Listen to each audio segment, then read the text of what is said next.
Muy buenas noches, tengan todos ustedes, sean bienvenidos a una edición más de su programa CEI en Contexto, un programa del Centro de Estudios Espinosa Iglesias que es auspiciado a su vez por la Fundación Espinosa Rú García.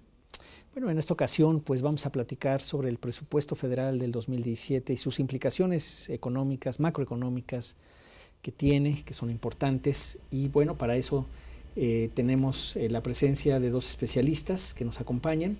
El doctor Ernesto Revilla, quien es director general de Estudios Económicos en Banamex. Muchas gracias, Ernesto, por acompañarnos. Por y el doctor Marcelo de la Jara, quien es director de Crecimiento Económico y Mercado Laboral en el CEI. Muchas gracias. Muchas gracias, Marcelo, por acompañarnos también. Bueno, pues ha habido mucho en los últimos días, semanas, se ha hablado bastante en círculos económicos, pero ha permeado incluso a otro tipo de audiencias el tema del presupuesto del 2017, coincide con la salida del secretario Luis Videgaray, si fue o no por la visita de Donald Trump es otra cosa, no sabemos, bueno, hay quien dice que sí, otros dicen que no, pero el hecho es que coincide, y coincide justamente con la presentación del presupuesto. Claramente Luis Videgaray hace los criterios generales de política económica, todavía siendo secretario, pero al que le va a tocar ejecutar pues es a José Antonio Meade, quien es su sucesor en la Secretaría de Hacienda. Pues digamos un primer contexto, Ernesto, que nos pudieras dar, y luego nos complementamos, Marcelo, sobre este tema, es decir, ¿por qué es importante este presupuesto? ¿Qué implica que alguien lo haga y alguien después lo quite, lo tenga que ejercer? O bueno, vamos deshilando cada una de estas preguntas poco a poco. Así es, no, sin duda es un presupuesto muy importante este 2017. Cada año es importante la discusión del presupuesto, cada año se asignan una cantidad de recursos públicos muy importantes, se pone la ley de ingresos para el próximo año, pero yo creo que el presupuesto 2017 tiene un interés particular porque ya las agencias calificadoras, ya los inversionistas, ya el público en general está más atento de la evolución fiscal de México. Ya queda claro que ante el entorno internacional muy volátil, tenemos mucha más volatilidad financiera, lo hemos visto reflejado en nuestro tipo de cambio estos últimos días y semanas, los riesgos geopolíticos también mucho más complicados. Tenemos como ejemplo Brexit, ¿no? La salida del Reino Unido de la Unión Europea, las propias elecciones de Estados Unidos con Trump, con Hillary, el mayor ambiente de proteccionismo en el mundo. Todo eso pone un entorno mucho más complicado, que lo que hace es que para que un país pueda tener mejores defensas y fundamentos más fuertes, pues tenemos que cuidar más la casa, ¿no? Y cuidar los fundamentos fiscales. Y eso significa que la deuda que ha venido creciendo en nuestro país pues tiene que estabilizarse pronto. Y esa fue la propuesta justamente del gobierno, con un presupuesto que se plantea llegar a un superávit, y ahorita podemos platicar más a detalle qué significa en la práctica, si se puede lograr o no. Pero llegar a un superávit es decir que los ingresos sean mayores a los gastos, precisamente para darle más fortaleza fiscal al gobierno para poder enfrentar este entorno global más complejo. Entonces, por eso yo creo que el presupuesto 2017 tiene un interés particular.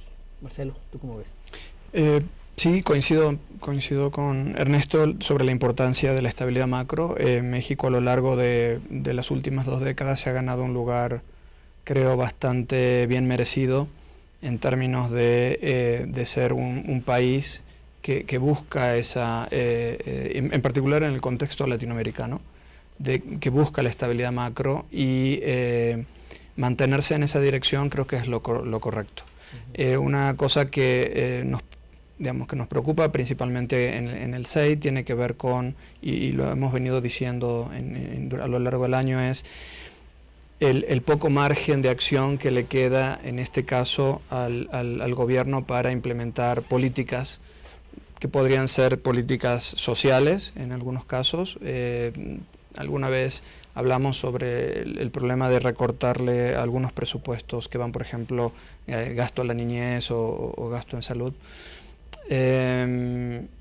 Y por otro lado, poco margen también para implementar algún tipo de política contracíclica en un contexto en el que la economía se está aparentemente desacelerando. Bueno, el contexto internacional hace que las tasas de crecimiento tengan un límite. Entonces, esas son, digamos, creo que los problemas, los límites, ¿no?, en los que se está moviendo esta discusión del presupuesto, ¿no? Sin duda, insisto, la estabilidad macro es súper importante, los otros temas también hay que analizarlos, no dejarlos fuera de la... Digamos que nos habíamos casi acostumbrado a tener una cierta estabilidad macroeconómica y de pronto parecería como que algo sucede y, como dices tú, la parte externa y tal, y eso nos cambia el panorama. Sin embargo, sí es verdad que no es un proceso nuevo, es decir, hemos estado en un... ha habido cambios importantes en términos, por ejemplo, de la dependencia del petróleo, de la dependencia fiscal del petróleo, que durante muchas veces en este programa lo habíamos comentado hace años, de cómo al depender tanto del petróleo, el día que bajara el precio del petróleo, el día que bajaran las exportaciones de petróleo, íbamos a tener problemas severos, los estamos teniendo. Entonces, ¿por qué no podríamos a lo mejor ver qué es todo lo que afecta este presupuesto, Ernesto? Con todo gusto. Sin duda, pues sí, esos retos ya llegaron, ¿no? México, pues con una dependencia muy importante al petróleo. No olvidemos que apenas en 2008 los ingresos petroleros representaban el 40% de los ingresos públicos, que la plataforma pues ha caído casi un tercio, ¿no? Ahora México produce un tercio menos de lo que llegamos a producir en el 2004 y se prevé todavía una caída importante para el 2017 y que el precio cayó de niveles de $115 por barril cuando llegó a sus máximos a $25 por barril a principios de este año. Entonces, sin duda, una coyuntura complicada en la parte de ingresos petroleros, que se ha podido compensar en parte con la mayor recaudación de impuestos.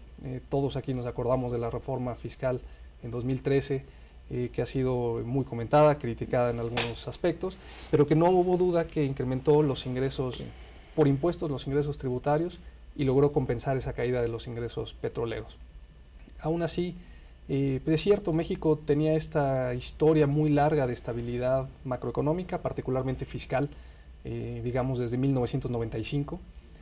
Tan es así que la gente simplemente pensaba en México como un país con fuertes fundamentos fiscales y nadie se metía necesariamente a ver los detalles, y ahora está sucediendo más, y que tenemos que adaptar nuestra realidad de gasto a esa nueva realidad de ingresos, que significan menores ingresos petroleros, que significan ingresos por impuestos, pues que ya se hizo la reforma, ya los que tenemos son los que vamos a tener hacia adelante previsiblemente, y sobre todo en un entorno, como decíamos antes, ¿no? Un entorno global complicado, donde las economías emergentes y avanzadas crecen menos y el panorama de crecimiento tampoco es demasiado alentador.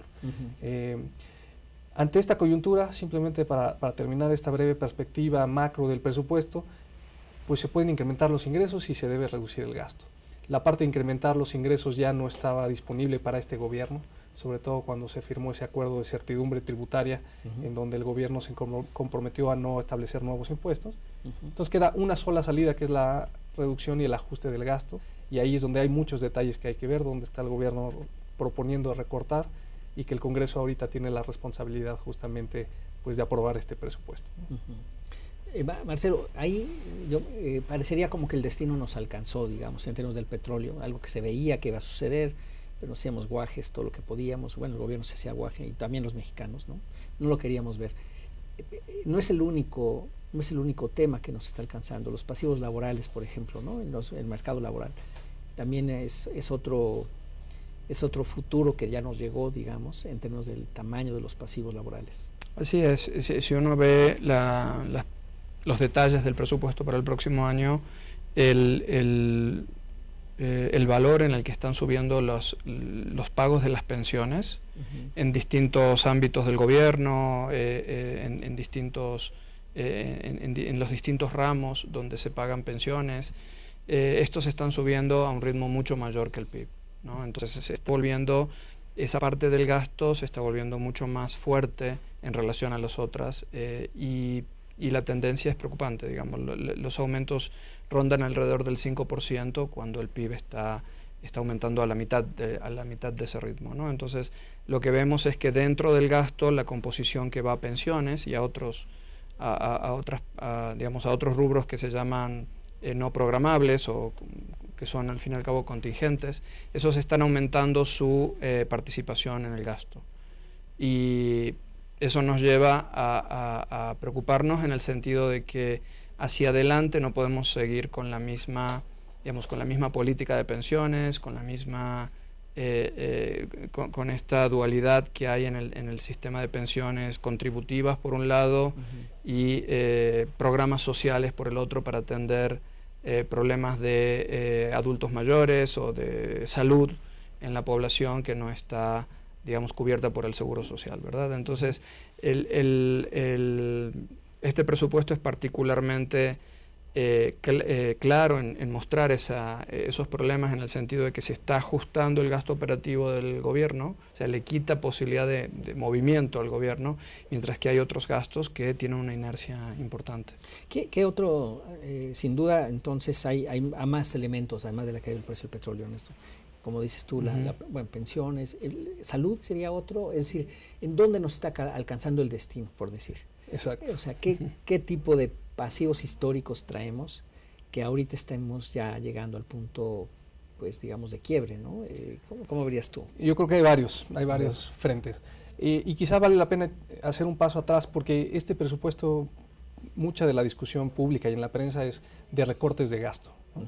Y yo creo que también hay que decir primero que no se trata de recortar el gasto nada más porque sí, se trata también de incrementar su eficiencia, pero sobre todo enfocarnos en que es un medio para poder estabilizar el crecimiento de la deuda del país, ¿no? La deuda ha venido creciendo, pues, a tasas cada vez más grandes. Nos fuimos a un déficit primario desde 2009 que no hemos logrado cerrar, y eso ha provocado que la deuda crezca hasta los niveles que se estiman para este 2016 de 50% del PIB, que todavía no es lo más preocupante, todavía es comparable con algunas otras economías emergentes, pero ya hay que atender. Y justamente como comentábamos antes, se atiende por el lado del gasto. ¿Dónde nos está alcanzando el destino? ¿Cuáles son las categorías que crecen mucho en este presupuesto? Primero, y sin lugar a dudas, resalta el costo financiero. El costo financiero pasa de 2.4% del PIB. Costo financiero de la deuda. Costo financiero de la deuda, los de intereses todo el sector público, todos los intereses que tenemos que pagar, ya sea por el gobierno federal, por Pemex, por CFE, IMSS, ISSSTE, todo el sector público. Esos intereses ya pesan 2.8% del PIB, es un crecimiento de casi 20% respecto a lo que estamos estimando pagar este 2016. Entonces, pues uno puede imaginar en sus propias finanzas personales o en sus propias finanzas familiares que los costos de interés que crezcan 20% de un año a otro, pues ya es algo que es considerable, y es algo de lo que está ocupando buen espacio de este presupuesto 2017. O sea que de menos de 2 puntos porcentuales del PIB se está yendo a 2.4, sería un poco. De 2.4 a 2.8 en tan solo un año. En tan solo un año, sí, es mucho. Es mucho. Y las razones fundamentales es, pues tenemos una mayor deuda, y eso significa mayores intereses, y el efecto del tipo de cambio, porque una parte de la deuda está denominado en moneda extranjera. Claro. Y ya no hablemos de las tasas de interés, que hay pues la perspectiva de que continúen subiendo. Bueno, también, perdón que te interrumpa ahí, pero creo que ya nos tenemos que ir a un corte además. Lo quisiera dejar.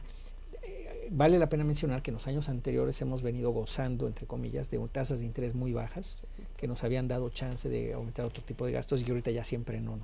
Está pasando. Perdón, nos tenemos que ir a un corte, regresamos con ustedes, estamos en Seguí en Contexto, volvemos.